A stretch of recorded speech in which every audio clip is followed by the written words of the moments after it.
Hi hello friends, welcome back to our channel. ನಿನ್ನ ಜೊತೆ ನನ್ನ ಕತೆ ಒಂದು ಸೂಪರ್ ಡೂಪರ್ ಸಂಚಿಕೆ ನೋಡ್ಕೊಂಬರೋಣ. ಸಂಚಿಕೆ ಆರಂಭದಲ್ಲಿ ಏನಾಗುತ್ತೆ ಅಂತಂದರೆ, ಇಲ್ಲಿ ನಮ್ಮ ಸಂಗೀತಮ್ಮನಿಗಂತೂ ಪ್ರಜ್ಞೆ ಬಂದಿದೆ. ಭೂಮಿಯ ಮಾತುಗಳನ್ನು ಕೇಳಿಸ್ಕೊಂಡು ಪ್ರಜ್ಞೆ ಬಂದಂಥ ಸಂಗೀತಮ್ಮ ಭೂಮಿ ಕೈಯನ್ನು ಗಟ್ಟಿಯಾಗಿ ಇಟ್ಕೊಂಡಿದ್ದಾಳೆ. ಭೂಮಿನ ಹೋಗೋಕ್ಕೆ ಕೂಡ ಬಿಡ್ತಾ ಇಲ್ಲ. ಇಲ್ಲಿ ನಮ್ಮ ನಚ್ಚಿಯವರು ಅಜಿತ್ಗೆ ಫೋನ್ ಮಾಡಿ ಹೇಳ್ತಾರೆ.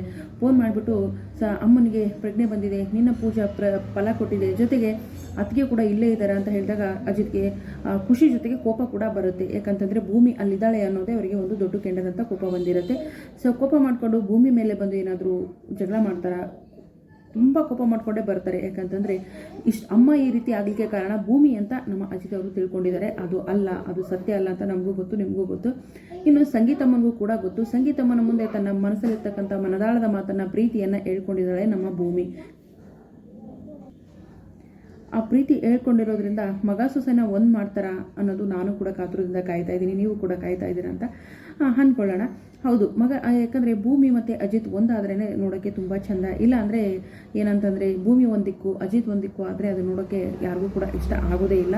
ಇಲ್ಲಿ ಇನ್ನೊಂದು ಮೇನಾಗಿ ಈ ಅಶ್ವಿನಿಗೆ ಚಳಿ ಬಿಡಿಸ್ಬೇಕು ನಮ್ಮ ಸಂಗೀತಮ್ಮನವರು. ಯಾಕಂತಂದರೆ ಈ ದೇವಯಾನಿ ಕುತಂತ್ರ, ಅಶ್ವಿನಿ ಕುತಂತ್ರಗಳು ಇನ್ನೇನು ಬಯಲಿಗೆ ಬರುತ್ತೆ ಅಂತ ಹೇಳ್ತಾ ಇರ್ತೀವಿ. ಮತ್ತೆ ತಪ್ಪು ಮೇಲೆ ತಪ್ಪು ಮಾಡ್ತಾರೆ, ಮತ್ತೆ ಬಚಾವ್ ಆಗ್ತಾ ಇರ್ತಾರೆ.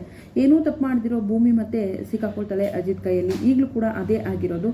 ನಚ್ಚಿಗೂ ಕೂಡ ಏನಂತಂದರೆ ನಮ್ಮತ್ತಿಗೆ ಅಂಥವಳಲ್ಲ ಅನ್ನೋದು ಗೊತ್ತಿದೆ. ಇನ್ನು ಸತ್ಯನ ಕೂಡ ಹೇಳಿದ್ದಾರೆ, ಇಲ್ಲ ಅವರಿಬ್ಬರು ಅಗ್ನಿ ಸಾಕ್ಷಿಯಾಗಿಯೇ ಮದುವೆ ಆಗಿರೋದು ಅಂತ. ಸತ್ಯನ ಕೂಡ ಇಬ್ಬರನ್ನ ಒಂದು ಮಾಡಬೇಕು ಅಂತ ತುಂಬ ಪ್ರಯತ್ನ ಪಡ್ತಾ ಇದ್ದಾರೆ. ಆ ಪ್ರಯತ್ನಕ್ಕೆ ಫಲ ಸಿಗುತ್ತಾ? ಇನ್ನು ಪ್ರಜ್ಞೆ ಬಂದಿರತಕ್ಕಂಥ ನಮ್ಮ ಸಂಗೀತಮ್ಮನವರು, ಯಾಕಂದರೆ ಇಲ್ಲಿ ಕಾಂಟ್ರಾಕ್ಟ್ ಪೇಪರ್ ತೋರಿಸಿರೋದು ಬೇರೆ ಯಾರು ಅಲ್ಲ, ಅಶ್ವಿನಿ ಅನ್ನೋದು ಸಂಗೀತನಿಗೆ ಮಾತ್ರ ಗೊತ್ತು. ಸಂಗೀತಮ್ಮನವ್ರು ಏನಾದರೂ ಇಲ್ಲ ಈ ಒಂದು ಕಾಂಟ್ರಾಕ್ಟ್ ಪೇಪರ್ ತೋರಿಸಿರೋದು ಭೂಮಿ ಅಲ್ಲ, ಈ ಅಶ್ವಿನಿ ಅಂತ ಏನಾದರೂ ಬಾಯಿ ಬಿಡ್ತಾರ, ಅಶ್ವಿನಿ ಬಣ್ಣ ಬೈಲಿಗೆ ಎಳಿತಾರ ನೋಡಬೇಕು. ಇನ್ನು ಅಂಜು ಇದೊಳಗೆ ಒಂಥರ ಏನು ಅಂತಂದರೆ, ಅಲ್ಲ ಮಾಮ್, ಅವರಿಬ್ಬರು ನಿಜವಾಗ್ಲೂ ಕಾಂಟ್ರಾಕ್ಟ್ ಮದುವೆ ಆಗಿರೋದಾ ಮಾಮ್ ಅಂತ ಕೇಳಿದಾಗ, ಅಂಜು ಏನಾಗಿದೆ ನಿನಗೆ, ನೀನೇ ತಾನೇ ಮುಂದೆ ಆಗಲ್ಲ ಅವ್ರು ಕಾಂಟ್ರಾಕ್ಟ್ ಮದುವೆ ಆಗಿರೋದು ಅಂತ ಹೇಳ್ತಾ ಇದ್ದೆ. ಈಗ ನೋಡಿದ್ರೆ ನಿಜನ ಮಾಮ್ ಅಂತ ಕೇಳ್ತಿದ್ಯಲ್ಲ, ಏನಾಗಿದೆ ಅಂಜು ನಿನಗೆ ಅಂತ ಹೇಳಿದಾಗ, ಇಲ್ಲ ಮಾಮ್, ಯಾಕಂತಂದರೆ ಈ ನಚ್ಚಿ ನೋಡಿದ್ರೆ ಇವರಿಬ್ಬರದು ಕಾಂಟ್ರಾಕ್ಟ್ ಮದುವೆ ಅಂದರೆ ನಂಬಕ್ಕೆ ತಯಾರೇ ಇಲ್ಲ, ಅತ್ತಿಗೆ ಅಣ್ಣ ಒಂದಾಗಬೇಕು, ಅಮ್ಮ ಹುಷಾರಾಗಬೇಕು ಅಂತ ಏನೇನೇ ಹೇಳ್ತಾ ಇದ್ದಾನೆ ಮಾಮ್, ನನ್ನ ತಲೆ ಕೆಟ್ಟು ಹೋಗಿದೆ ಅಂತ ಹೇಳ್ಬಿಟ್ಟು ಅಂಜು ಇದಳು ದೇವಾಯಿನಿ ಹತ್ರ ಹೇಳ್ತಾಳೆ. ಆಮೇಲೆ ಈ ಅಶ್ವಿನಿನೂ ಕೂಡ ನಂಬಕ್ಕಾಗಲ್ಲ ಮಾಮ್, ಅವಳು ಎಂಥ ಬುದ್ಧಿ ಅಂತ ನಿನಗೆ ಗೊತ್ತಿಲ್ವಾ ಅಂತ ಹೇಳ್ಬಿಟ್ಟು ಅಂಜು ಹೇಳ್ತಾಳೆ. ಯಾಕಂದರೆ ಅಂಜು ಹೇಳ್ತಿರೋದು ನಿಜ. ಅಶ್ವಿನಿ ಯಾವಾಗ ಬೇಕಾದರೂ ಯಾರ ಮೇಲೆ ಬೇಕಾದರೂ ಏನಂತಂದರೆ ದಾಳಿಯನ್ನು ಮಾಡುವಂಥ ಕ್ಯಾರೆಕ್ಟರ್ ಅವಳದು. ಸೊ ಹಾಗಾಗಿ ಅಂಜುಗೆ ತುಂಬ ಭಯ, ಎಲ್ಲಿ ನಚ್ಚನ್ನು ಕೂಡ ಕಳ್ಕೊಂಡು ಬಿಡ್ತೀನಿ ಅನ್ನೋ ಭಯ ಇದೆ. ಯಾಕಂದರೆ ಈ ಅಶ್ವಿನಿ ಕೂಡ ನಚ್ಚಿ ಮೇಲೆ ಕಣ್ಣು ಹಾಕಿರೋದಂತೂ ನಿಜ ಅಲ್ವಾ. ಸೊ ಈ ಕಡೆ ಎಲ್ಲರೂ ಆಸ್ಪತ್ರೆಗಂತೂ ಬರ್ತಾರೆ. ಭೂಮಿನ ಬಿಟ್ಕೊಡೋದಿಲ್ಲ. ಭೂಮಿ ಗಟ್ಟಿಯಾಗಿ ಭೂಮಿ ಕೈಯನ್ನು ಹಿಡ್ಕೊಂಡಿರ್ತಾಳೆ. ಸೊ ಡಾಕ್ಟ್ರು ಕೂಡ ಮಿರಾಕಲ್ ಅಂತ ಹೇಳ್ತಾರೆ. ಭೂಮಿ ಜೊತೆಗಿದ್ರೇ ಸಂಗೀತಮ್ಮ ಅವರು ಕ್ಯೂರ್ ಆಗೋದು ಅಂತ ಹೇಳ್ತಾರೆ. ಜೊತೆಗೆ ದೊಡ್ಡ ಗುರುಗಳು ಕೂಡ ಸಂಗೀತ ಸಾವನ್ನ ಗೆದ್ದು ಬಂದಿದ್ದಾಳೆ, ಇನ್ನು ಮುಂದೆ ಅವಳಿಗೆ ಯಾವುದೇ ತೊಂದರೆ ಇಲ್ಲ ಅಂತ ಕೂಡ ಹೇಳಿದ್ದಾರೆ. ಮನೆಯವರೆಲ್ಲ ಓಡಿ ಆಸ್ಪತ್ರೆ ಕಡೆ ಬರ್ತಾ ಇದ್ದಾರೆ.